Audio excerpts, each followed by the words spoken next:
Hello, this is the first episode of our Bedrock playthrough. Um, in this episode, we won't be doing much, just gonna go through what we've accomplished on the server so far and touring everyone's bases. So let's go do that. Okay, so we're in a local copy of the world now, so anything I do here won't be saved in the server, so I can break whatever I want. We're gonna start at my base.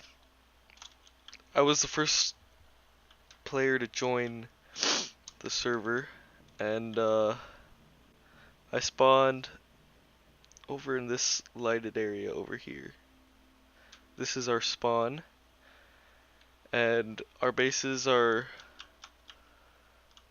based off of this. So Gabe's is that way, Izzy's and Evelyn's is that way, mine is that way, and Braden's is way off that way.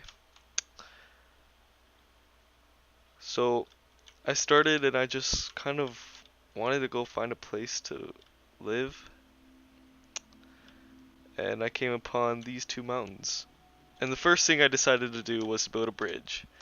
And earlier that day in school, I saw this video by Grian where you could use campfires as like a bridge structural block, and so I did that. So I built the bridge, I made an entrance less grand than this. I didn't have redstone lamps or stone brick. And I built the first room. It was filled with chests and stuff, but later I decided to move downwards into the base. This was the first room I really built. It was the storage room. And after I discovered the nether, I replaced everything with quartz and glowstone, and it looks really cool. Here's my current resources. 15 stacks of diamond, or 15 blocks of diamonds. I got that with this pickaxe. This is like my favorite pickaxe to use. The only way I could see, or I regret making this pickaxe fortune instead of silk touch, because when I'm mining, my inventory fills up very quickly. So I'll have to make a silk touch pickaxe in the future.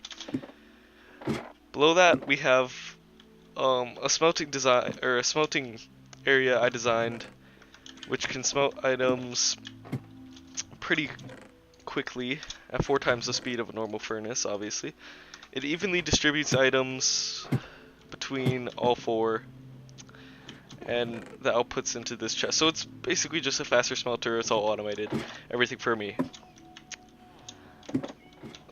Later on, I made this room.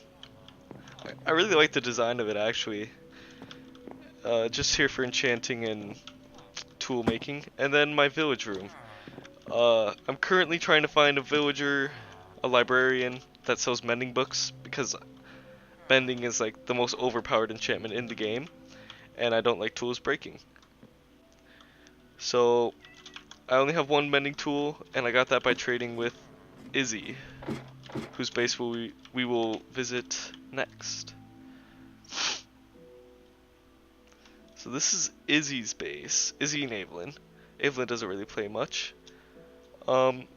It's more of an aesthetic than a functionality, in my opinion. It's still very functional, but it's really just a looking good base, you know? We have this enclosed area for turtles. It's really nice, with glowstone down there. I'm not sure much what goes on around here. A lot of resources. She has this really overpowered book, in my opinion. Turn the music down. Oh, what else is in here? Yeah, 3 diamonds. Doesn't go mining as much as I do, apparently. So that's her base. It's very nice, actually. Has some bridges. And then this is the community sugarcane farm, but I'm the only person who built it, but it's for everyone. It's just this design that you see here, but stacked about 4 times. Yep.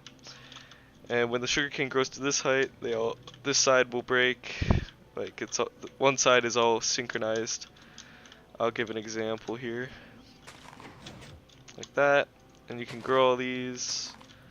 I only have observers every other block to save on resources, and it does hurt efficiency a little bit, but barely enough to notice.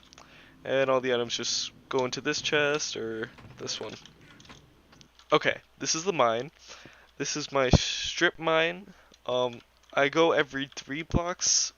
I think a lot of people either do 1 or 2, but 3 is very efficient in my opinion, as ores usually spawn in groups, and you can, if the group spawns in this lane, it's highly likely that it'll either go here, where you can spot it there, or here where you can spot it there. So moving in 3s is basically my idea of the best way, but I'm sure there's better ways to go strip mining. This next area I'm about to show you is the tunnel connecting Gabe's base to mine. He was the one who made it all. This is actually my strip mine. I ran into the tunnel here. He made the entire tunnel from his base to my base and put in most of the rails. I put in like 2.5 stacks. But yep, here it is. It's about a 2.5 minute minecart ride, so I'm gonna be on my way. Okay, so we made it to Gabe's base. This is actually the first time I'm checking it out. Looks like he has just a basic furnace array going on here. It's quite a bit of iron. And I haven't been in that nether portal, so I'll have to check out where that goes. I got a nice cat, some farms. Looks like an automatic sugarcane farm.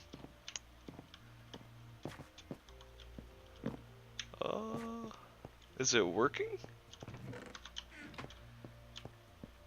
It must be on some sort of timer, because there's blocks there. Interesting. Does it work on some sort of timer with the torch burnout? If so, that's pretty interesting.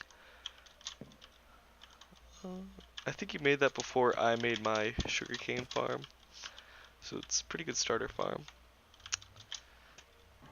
So I went through that nether portal, and actually going through Gabe's nether portal brings you here, and going back into it brings it to my base, so this is technically my nether portal, because his must not be set up properly. So my nether portal brings us to this rail line in the nether, which is much faster than doing a rail line in the overworld, 8 times faster, excluding the time to go into the portal and into the other dimension. And this is about a 45-second ride to Brayden's base, which is thousands, I'd say about 3,000 blocks away, or 2,000. And Gabe's rail line takes about 2 minutes and 30 seconds for a base that isn't that far off. So yeah, just a quick rail line, get there in no time. And the final spot for today is Brayden's base. So this is Brayden's base. It's in a very large ravine. I think this is a double ravine. I could tell that by the height. Like, look at how tall that is.